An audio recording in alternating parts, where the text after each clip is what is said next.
Sintra is a real-life fairy tale town in Portugal and an absolute must-visit if you're anywhere near Lisbon. We spent 2 days exploring the charming town, the colorful Pena Palace, the mystical Quinta da Regaleira, and the medieval Castelo dos Mouros, all while trying some amazing local treats. And we still wished we had more time. That said, our trip wasn't without a few bumps along the way, so be sure to stick around until the end for our best tips to help you avoid some of the mistakes we made.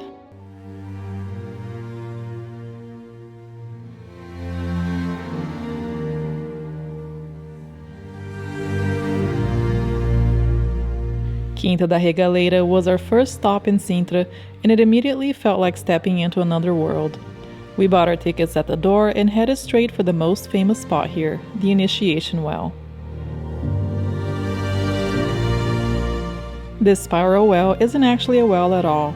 It was built in the early 1900s and was designed for symbolic ceremonies rather than water. The walk down feels mysterious and almost theatrical, making us wonder what happened back in the day.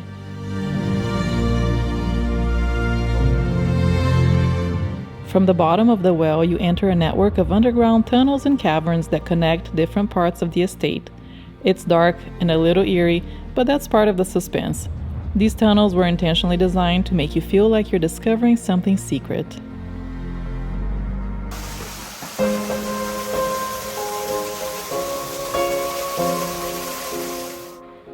Once back outside, we took our time exploring the gardens, which are filled with hidden grottos, towers, waterfalls, and symbols linked to alchemy, the Knights Templar, and Freemasonry.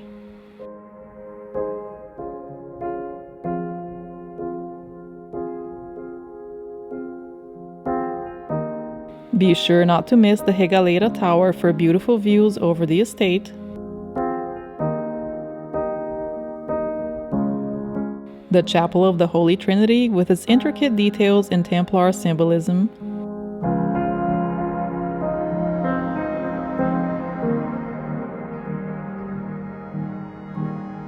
and the Portal of the Guardians, one of the most striking entrances here, where carved stone figures feel like they're watching over the grounds.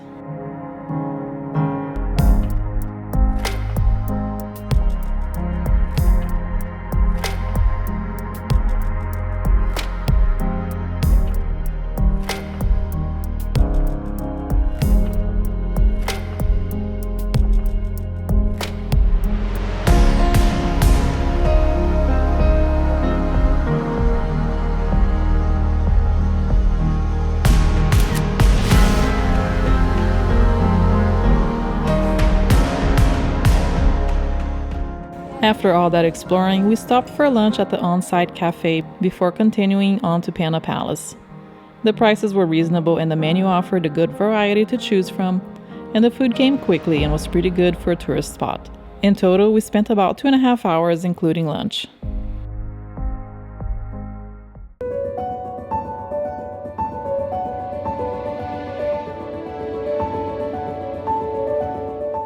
Pena Palace, or Palácio da Pena, is easily the most recognizable landmark in Sintra, perched high above the town like something straight out of a storybook.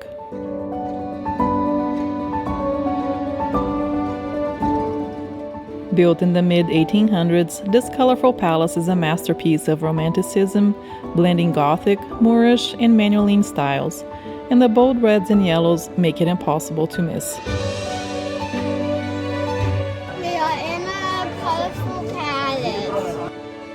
As you explore the palace, be sure to take your time walking through the outer terraces and courtyards, where nearly every angle offers a completely different view.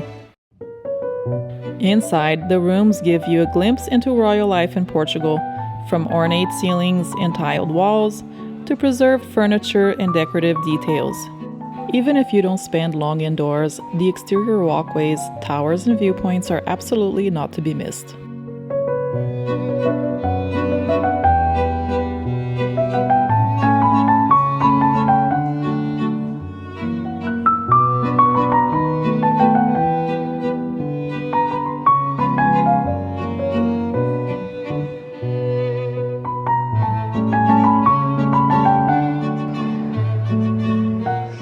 The Queen's Terrace is especially worth lingering at, with sweeping views over Sintra and on clear days all the way to the Atlantic.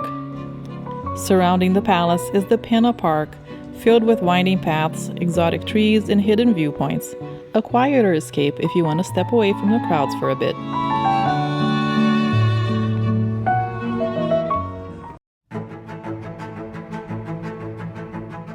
Next on the itinerary is the Castelo dos Mouros, or the Moorish Castle, which sits high above Sintra and offers some of the best views in the entire area. This medieval fortress dates back to the 8th and 9th centuries, when the Moors built it as a defensive stronghold to protect the surrounding region and keep watch over the Atlantic coast. Walking along the ramparts almost feels like Portugal's version of the Great Wall of China, with narrow stone paths, steep drops, and panoramic views over Sintra, Pena Palace, and all the way to the ocean on a clear day.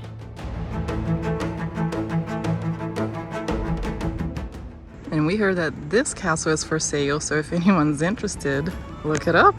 Mouros definitely isn't a quick stop. Plan to spend at least 1 to 2 hours here if you want to walk the walls, climb the towers, walk the grounds, and enjoy the views without rushing.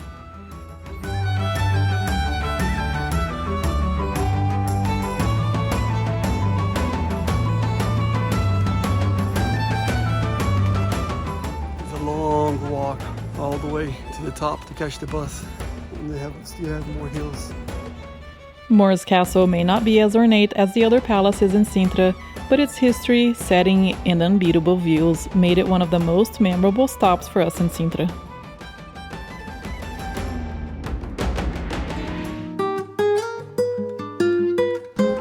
After visiting the palaces, we made our way back down to Sintra's historic center. This area feels completely different.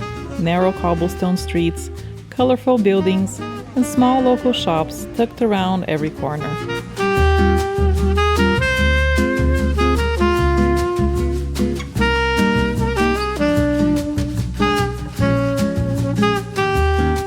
Sintra is incredibly walkable, and once you're in a historic center, everything is close together and easy to explore on foot.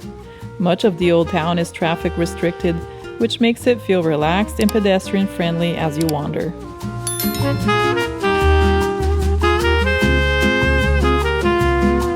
We didn't get a chance to visit Sintra National Palace, but heard it is beautiful inside. If you have more time in Sintra, this may be a good addition to your itinerary.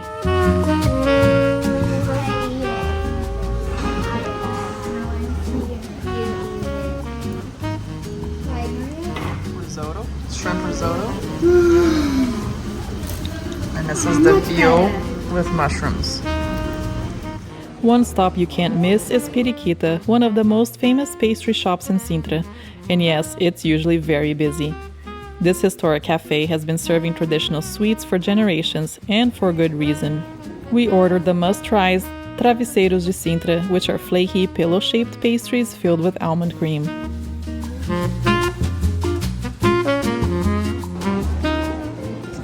We got 2 travesseiros, 2 queijadas. So the travesseiros, one is traditional, one is Nutella, and 1 pudim de ovos. What? So I'll put in the description here what they actually are, but we're gonna give them a try. Who's going first? Me. Which one is that? Yeah, that's the traditional one. It's good. There's like a filling inside. Kind of tastes like a passaggio nato, but like on the outside of it, but on the inside. There's lots of layers. Let's see. Very sugary on top. Pretty sweet. It's good. This is the travesseiro with Nutella.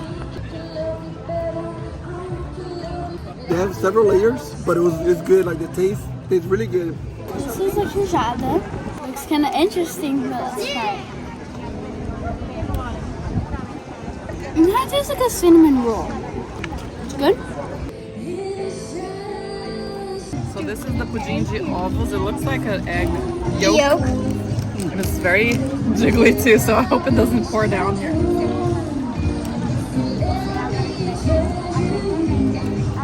It's kind of like a jello, very sweet. The bottom here is crunchy, but it's good.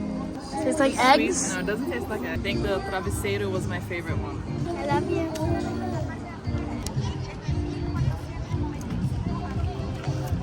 It's really rich, like really sweet, but it's good. No, the Travesseiros, 100% yes. But no Travesseiro Nutella, the regular ones.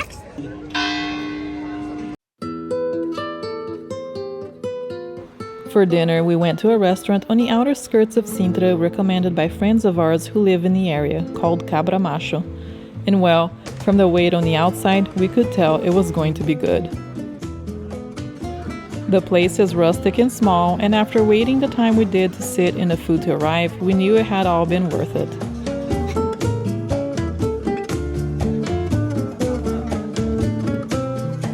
The foods they serve are appetizer portions, so you can sample a little of everything without getting stuffed.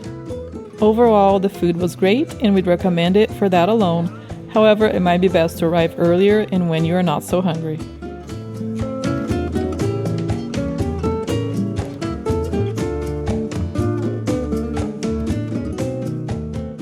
Here's some of our tips to help you make the most of your time in Sintra and avoid some of the mistakes we made along the way. Sintra is the #1 day trip from Lisbon, and for good reason. The easiest way to get there is by train from Rossio Station in Lisbon. The ride takes about 40 minutes. Once you arrive, you can take the 434 bus to the historic center, and this same bus also goes up to the Moorish Castle and Pena Palace, running in a loop around town. So if you miss one, another will eventually come by. We definitely recommend purchasing the full day pass. If you have a rental car, don't expect to be able to drive all the way up to Sintra's historic center. Visitor cars, taxis, and Ubers are restricted from many of the upper roads, so you'll need to park near the train station and either walk uphill, take a tuk-tuk, or hop on the bus. And trust us, if you decide to walk, be prepared for some very steep hills. Pena Palace uses timed entry tickets, and we almost missed our time slot because our bus broke down on the way up. So try to leave yourself plenty of extra time, because even once you arrive, there can still be a long line to get inside. If we could do it all over again, we would stay in Sintra for at least one night instead of trying to squeeze everything into a rushed day trip. There's so much to see, and having extra time would make the experience much more enjoyable. Sintra is absolutely beautiful and 1000% worth visiting. But just know that you won't have it all to yourself. Some areas, especially around Pena Palace, can get very crowded, so setting realistic expectations ahead of time will make the experience a lot more enjoyable. If you enjoyed exploring with us, don't forget to like, comment, and subscribe, and join us for more family travel adventures.